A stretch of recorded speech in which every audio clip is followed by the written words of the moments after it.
Yo, what is up guys, Asquare here bringing you an ICWL war recap video, and in this video we'll be looking at some of the Town Hall 9 war attacks done by the members of Indian CoC, one of the very prominent clans of ICWL, and it's very early to judge the war as of now because there are still 2.5 hours remaining, but Indian CoC is having a good lead against Sacred Hearts. So let me tell you just one thing, that these guys at Indian CoC are the fans of witches. So we'll see total 4 attacks in this video, and 3 of them will be witch based and 1 attack will be a hog rider. So let the show begin.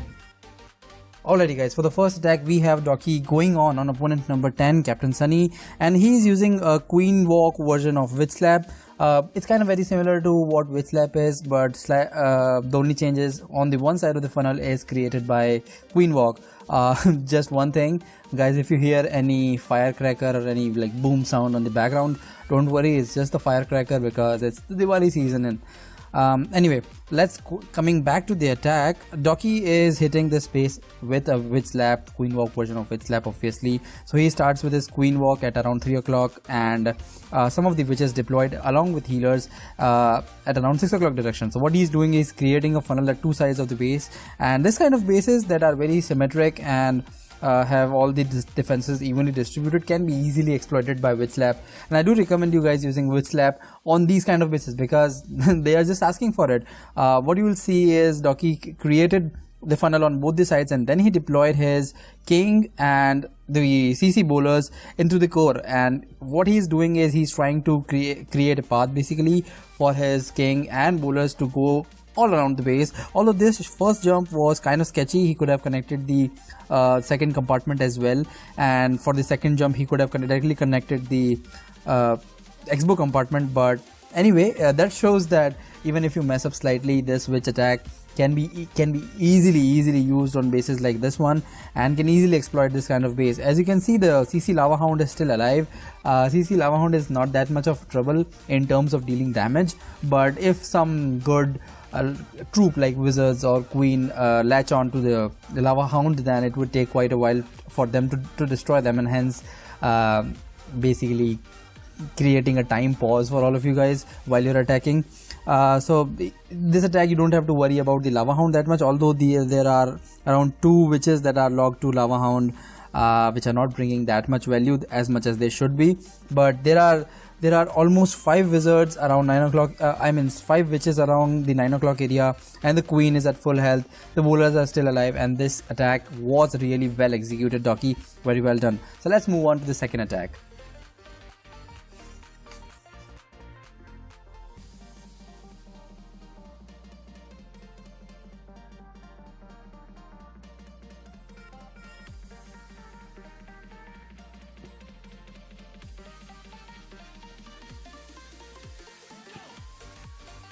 Alrighty guys, throwing in a hog attack in between of these witch attacks, we have Mr. Benzene coming in on opponent number 18, Champ. He's using a Queen Walk mass hog attack, and I really like this attack because it's very simple in terms of execution, and plan wise it's not that easy to execute. You need a high level queen for this, and you need some command over hog deployment, and Benzene is my old friend and he does this kind of stuff very well, like with hog riders and with queen walks. He has level 30 queen, so no problem there. Although the CC Hound, well, we all hate CC Hounds, I know that, but it would take quite a while for the queen to kill that CC Hound and move forward, and I think that is what irritated Benzene as well, which will force him to use this early rage, which I don't think that you need rage if you deploy your poison on the lava pups, but maybe it's good to be on the safe side, but I don't think that the rage was needed. Instead, he could have used it when he approached the opponent queen, and that way he wouldn't have to use his ability at that time. He will pop out his queen's ability, and as soon as the opponent queen is down, he will start with his king and creating a part of the funnel, like taking all the trash buildings that he can, and will start with his hog deployment around 6 o'clock 5 o'clock-ish area. And the hog deployment of Benzene is it's really nice. It's what that I haven't seen happening in quite a while in Indian CoC. You don't have to deploy your hog riders all at once, all from a single spot. You can keep some hogs, like Benzene is having 2 hog riders right now. I'm sorry for that message. Benzene is having 2 Hog Riders right now, and CC Hog Riders as well. So what they do is they keep the core hogs, these hogs that are latching onto the king. They are supposed to stay inside the base, and the supporting hogs, that all the hogs that we have should be the ones that are clearing out the periphery defenses and all. Although I think that he could have saved more hogs for the end, because you should always like keep 2-3 hogs with yourself. I'll quickly fast forward it because it's just cleanup now. The attack is done, the queen is still alive. There are, I think, around 5-6 hogs on the field, and he has enough cleanup, some wizards and minions. Always remember that if you are doing a hog attack, do not forget for cleanup, because there has been so many times that I've did a best coho and still messed up the attack because I didn't brought the cleanup properly. So let's move to the third attack. So in this attack, Th9 is doing another version of witch based witch slap attack, where you use golems instead of healers. And the basic principle is entirely the same. You deploy your witches at the 2 corners of the base, leaded by a golem, and then once the enough funnel is created, you drop a center golem, and the remaining, I think, 2 or 3 witches, whatever you have, with some wizards, with your heroes and CC bowlers. And you have to make sure that they go right at the center of the base, because that is when they will bring the maximum amount of value.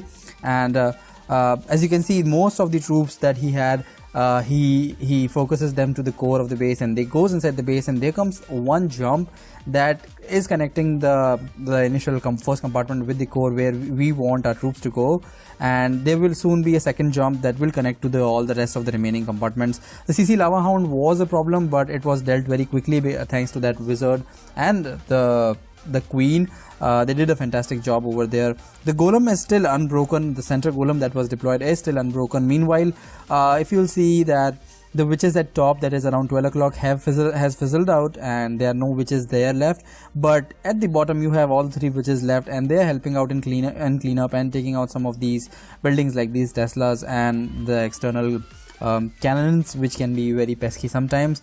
But he has some of his bowlers left, and both the witches that he deployed at the center are still alive. That's really nice. And the king and queen, he still has queen's ability in his hand, and now it's just a matter of king and queen racking these 2 defenses. I think 2 cannons and 1 wizard tower, and that can be easily overpowered by the queen, because she still has her ability. And there are so many witches at the bottom of the screen, and this attack is done. Another version of witch slap. Witches are very strong, and sometimes I do think that they are broken, overpowered. Sometimes I do think that, but I don't know. Let me know in the comments, what do you think about the witches? Do you think that they are overpowered or not? Moving on to the final attack, let's see. Alrighty, so Sunil is coming in with another version of witch slap. I mean witch based attacks, whatever you call it. And instead of using 2 golems, or maybe some like whatever the tank that we use generally with witch slap, he's using 2 Pekkas for an additional damage as well as tank. But one thing, if you're using Pekka, make sure that they go inside the base, because Pekka going outside of the base, I'm not really that great of a fan of that. Although that is what will happen in this attack. One of the Pekka will move, this Pekka right there will move out of the base, and I don't know, it brings enough value to the raid, but I'm not really a fan. So 1 Pekka is inside the base, dealing with all the stuff. He has CC bowlers, his king and his queen in the center as well, which I think that there are no witches into the core. I do believe that you should keep like at least 2 witches for the core, so that they can the skeletons can distract the buildings a little bit. But the first jump spell was kind of sketchy. I don't think that he needed that. He could have just wall breaked in and could have used the second jump spell right on this area. But it's all fine. As long as it's a 3-star, I cannot really I cannot really criticize the attack. It was really well executed. Although the Pekka that walked out brought enough value to the raid, defying the fact that I don't really like that happening. But still, it was really good. It is still alive. The Pekka that went inside the core, I think, died really quickly.